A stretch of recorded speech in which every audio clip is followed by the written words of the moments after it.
Hello student,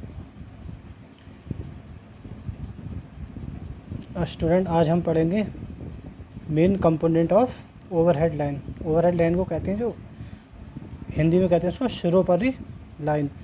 जो हमारे overhead मतलब जो सर के ऊपर, मतलब जो एक होती है अंडरग्राउंड जो ज़मीन के नीचे जाती है, एक होती है ओवरहेड जो ऊपर हम पोल्स के थ्रू, जो हमारे पोल्स या टावर के थ्रू जो लाइन जाती हैं, जो ऊपर जाती हैं लाइन, उन्हें कहते हैं ओवरहेड लाइन। ठीक, हिंदी में कहते हैं सिरोपरी लाइन। ठीक, तो इसके मेन कंपोनेंट हम पढ़ेंगे क्या क्या होते हैं। ठीक है, मेन फीचर या मेन कंपोनेंट। ओवरहेड लाइन का उपयोग इलेक्ट्रिकल पावर के ट्रांसमिशन तथा डिस्ट्रीब्यूशन के लिए होता है। मुख्य रूप से ओवरहेड लाइन के मेन कंपोनेंट निम्न होते हैं। तो ओवरहेड लाइन का उपयोग क्या कहाँ करते हैं हम? इलेक्ट्रिकल पावर के ट्रांसमिशन और डिस्ट्रीब्यूशन के लिए करते हैं ओवरहेड लाइन का उपयोग हम। इसके मेन कंपोनेंट कौन कौन से थे ये अभी हम पढ़ेंगे हम। ठीक, तो मेन कंपोनेंट देखने, पहला क्या है इसका कंपोनेंट? कंडक्टर। कंडक्टर मतलब चालक। कंडक्टर का उपयोग इलेक्ट्रिकल पावर को सेंडिंग एंड स्टेशन से रिसीविंग एंड स्टेशन तक ले जाने के लिए किया जाता है। जो पावर को ले जाने का जो काम करते हैं वो वो कंडक्टर या चालक करते हैं। ठीक है, जनरेटिंग स्टेशन पे इलेक्ट्रिकल पावर जनरेट होती है, तो वहाँ से रिसीविंग एंड तक उसको वहाँ से फिर भेजी जाती है, आगे पावर ट्रांसमिट करी जाती है। तो जहाँ से पावर ट्रांसमिट करी जाती है उसको कहते हैं सेंडिंग एंड, और जहाँ पर रिसीव करी जाती है, ली जाती है, उसको कहते हैं रिसीविंग एंड। तो इलेक्ट्रिकल पावर को सेंडिंग एंड स्टेशन से रिसीविंग एंड स्टेशन तक ले जाने के का कार्य कौन करता है? कंडक्टर करते हैं। ठीक है, कंडक्टर का उपयोग इलेक्ट्रिकल पावर को सेंडिंग एंड स्टेशन से रिसीविंग एंड स्टेशन तक ले जाने के लिए किया जाता है। ठीक, एक कंपोनेंट हो गया हमारा ओवरहेड लाइन का। पहला कंपोनेंट हमारा क्या हो गया? कंडक्टर। दूसरा कंपोनेंट क्या? सपोर्ट। सपोर्ट क्या होते हैं ये देखते हैं, इसका क्या काम होता है। ट्रांसमिशन तथा डिस्ट्रीब्यूशन ओवरहेड लाइन में उपयोग होने वाले पोल्स या टावर को सपोर्ट कहते हैं। जो ट्रांसमिशन और डिस्ट्रीब्यूशन लाइन में जो पोल्स वगैरह, टावर वगैरह यूज़ होते हैं, स्टील के पोल, सीमेंट के पोल, लकड़ी के पोल या टावर होते हैं, स्टील के टावर, उनको सपोर्ट बोलते हैं। ठीक है, ये सब हमने आगे देखते हैं। ये सपोर्ट्स कंडक्टर को ज़मीन की सतह से एक सूटेबल ऊंचाई पर रखते हैं। मतलब सपोर्ट का उपयोग हम क्यों करते हैं? ताकि कंडक्टर को होल्ड करे और एक डिस्टेंस मेंटेन हो सके ज़मीन और कंडक्टर के बीच। जो करंट कैरिंग कंडक्टर हैं वो ज़मीन से एक निश्चित दूरी पर, निश्चित ऊंचाई पर रह सकें। ठीक है, इसलिए हम सपोर्ट का उपयोग करते हैं। हिंदी में इसको आलम्ब बोलते हैं सपोर्ट को। ठीक, ताकि कंडक्टर और ज़मीन के बीच एक निश्चित दूरी बनी रहे। ठीक, इसीलिए हम सपोर्ट का उपयोग करते हैं। ठीक, नेक्स्ट क्या है कंपोनेंट? इंसुलेटर, विद्युत रोधक। इंसुलेटर सपोर्ट के साथ जुड़े रहते हैं तथा कंडक्टर को ज़मीन से इंसुलेट करते हैं। ठीक, सपोर्ट के साथ ये जुड़े रहते हैं।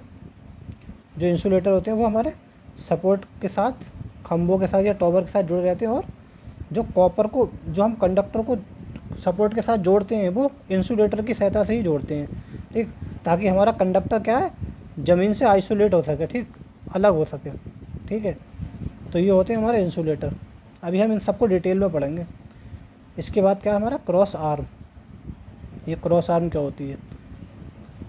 क्रॉस आर्म इंसुलेटर को सपोर्ट प्रदान करते हैं। इंसुलेटर क्रॉस आर्म की सहायता से ही सपोर्ट से जुड़े होते हैं। ठीक है, तो जो इंसुलेटर होते हैं जो हमारे सपोर्ट से जुड़े रहते हैं वो क्रॉस आर्म की सहायता से ही जुड़े रहते हैं। ठीक, इंसुलेटर को क्रॉस आर्म की सहायता से सपोर्ट से जोड़ते हैं, और इंसुलेटर पर क्या जोड़ते हैं हम? कंडक्टर जोड़ते हैं। ठीक, आपने देखा भी होगा क्रॉस आर्म, जैसे ये कोई हमारा पोल है। ठीक, ऐसे ही बना दे रहा हूँ रफली, मेरा ये कोई पोल है। ठीक, तो इस तरीके से क्रॉस आर्म लगी रहती है, ये इस तरीके से लग जाती है, और यहाँ पे हमारे इंसुलेटर जुड़े रहते हैं। ठीक है, और यहाँ पर कंडक्टर जाते हैं ये। तो ये हमारा क्या हो गया? सपोर्ट।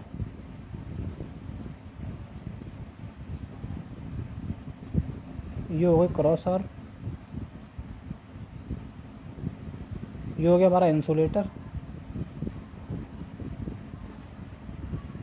और ये हो गया हमारा, ये जा रहा है, ये कंडक्टर हो गया, चालक हो गया। ठीक ठीक है। तो क्रॉस आर्म ये होती है, क्रॉस आर्म की सहायता से ही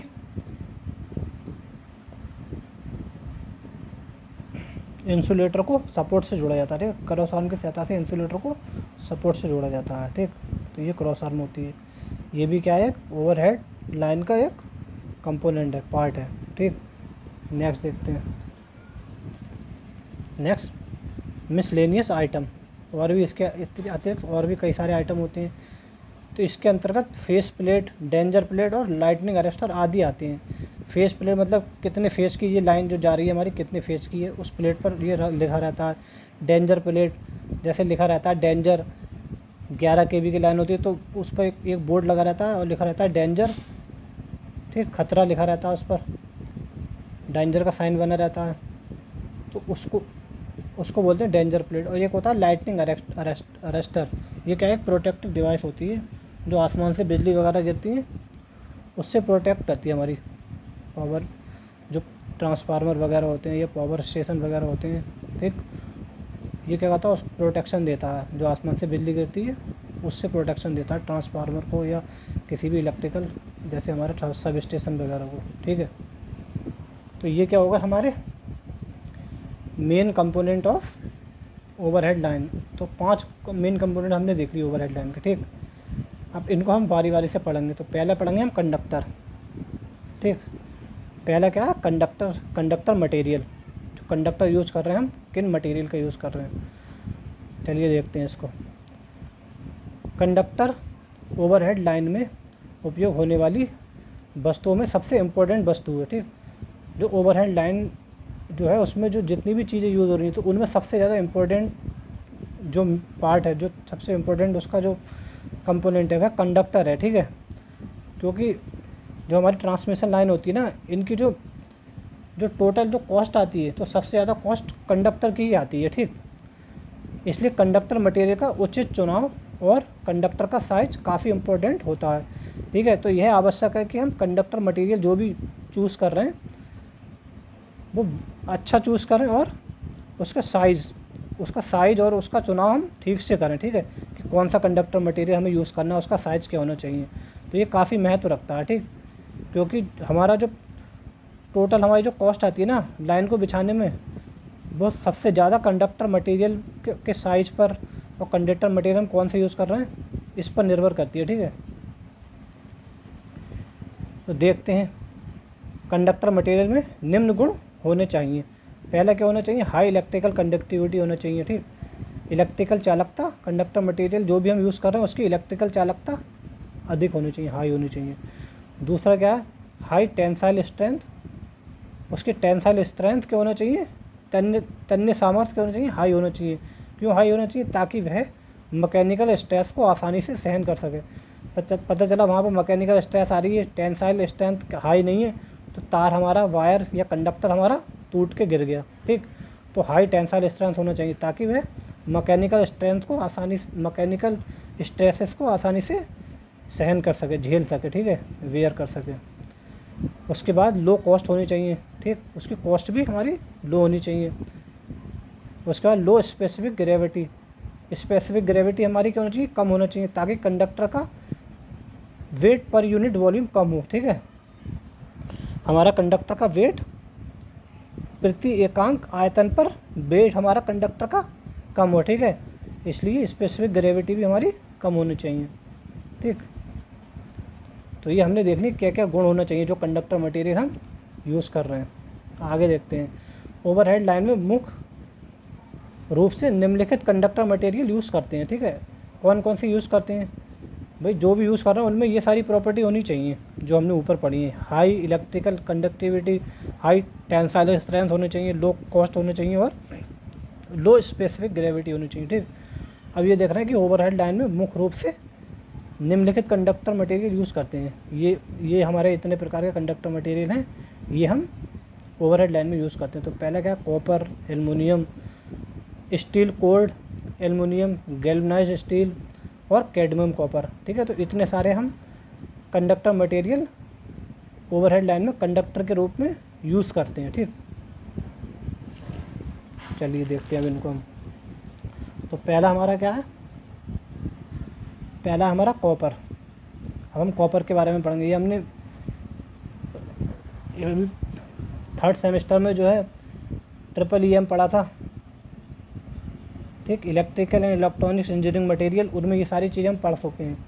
तो इसीलिए क्या, वो जो ट्रिपल EM सब्जेक्ट था इसीलिए तुमको पहले पढ़ाया गया था, ताकि तुम्हें सारे जितने भी मटेरियल हैं उनके बारे में पता हो, ठीक, उसके बारे में तुम्हें सब कुछ जानकारी हो। अब यहाँ पे हम पढ़ेंगे कॉपर क्या होता है। आप कॉपर के बारे में पढ़ते हैं। तो कॉपर ओवरहेड लाइन के लिए एक मुख्य और महत्वपूर्ण पदार्थ है। ओवरहेड लाइन में चालक के रूप में हार्ड ड्रॉन कॉपर यूज़ करते हैं, ठीक है। चालक के रूप में हमेशा हार्ड ड्रॉन कॉपर यूज़ होती है, ठीक। हार्ड ड्रॉन कॉपर की विद्युत चालकता कुछ कम हो जाती है। हार्ड ड्रॉन कॉपर यूज़ करते हैं तो क्या होता है, इसका एक ये होता है कि इसकी जो चालकता होती है ना हार्ड ड्रॉन कॉपर की, ये थोड़ी कम हो जाती है, लेकिन इसकी टेंसाइल स्ट्रेंथ बढ़ जाती है, ठीक। चालकता तो कम हो जाती है लेकिन टेंसाइल स्ट्रेंथ, तन्य सामर्थ्य होती है वो बढ़ जाती है, ठीक। कॉपर की current carrying capacity per unit cross sectional area बहुत अधिक होती है, ठीक है।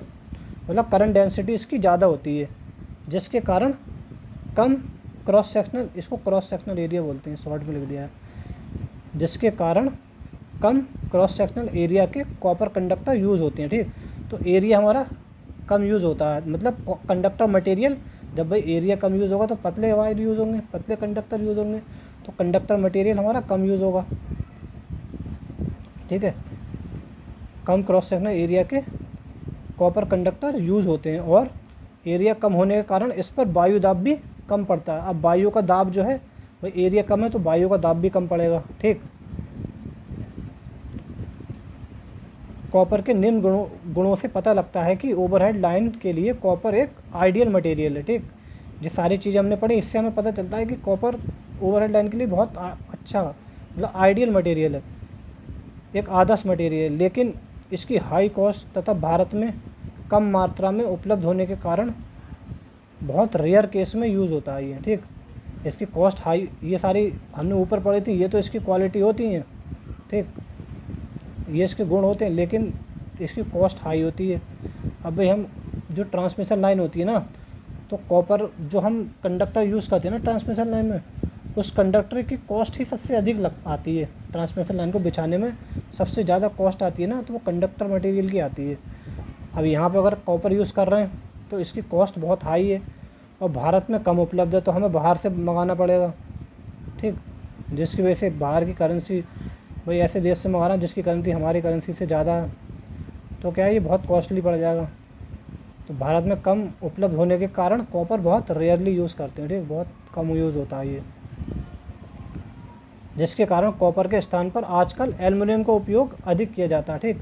तो एल्युमिनियम का उपयोग ज़्यादा किया जाता है कॉपर के स्थान पर, ठीक है। तो ये हमने कॉपर और उसके बारे में पढ़ लिया, ठीक, उसकी प्रॉपर्टी वगैरह। अब नेक्स्ट पढ़ेंगे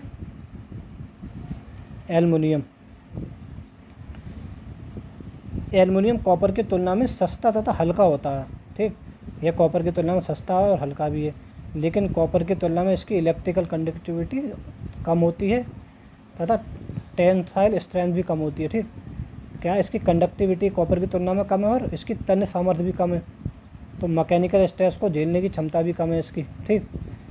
कॉपर की तुलना में एल्युमिनियम में निम्न गुण होते हैं। चलिए देखते हैं क्या क्या गुण होते हैं। पहले क्या, कॉपर की तुलना में एल्युमिनियम की कंडक्टिविटी 60% होती है, ठीक। तो कंडक्टिविटी क्या है, एल्युमिनियम कॉपर की मान लो 100% है तो इसकी कितनी है, 60% है, काफ़ी कम है, ठीक। जिसके कारण समान लंबाई तथा प्रतिरोध के एल्युमिनियम चालक का डायामीटर कॉपर चालक के डायामीटर से 1.26 गुना होता है, ठीक। जिसके कारण क्या होता है, समान लंबाई और समान प्रतिरोध के एल्युमिनियम चालक का डायामीटर कॉपर के डायामीटर से 1.26 गुना होता है, ठीक। क्योंकि इसकी कंडक्टिविटी कम होती है तो इसका एरिया बढ़ जाता है, ठीक। नेक्स्ट देखते हैं एल्युमिनियम की स्पेसिफिक ग्रेविटी, ठीक है, इतनी होती है 2.71 ग्राम पर सीसी, ठीक। कॉपर से कम होती है। कॉपर की स्पेसिफिक ग्रेविटी 8.9 ग्राम पर सीसी होती है, ठीक। तो इसकी एल्युमिनियम की स्पेसिफिक ग्रेविटी भी कम होती है, ठीक, जिसके कारण एल्युमिनियम का वेट कॉपर की तुलना में लगभग आधा होता है।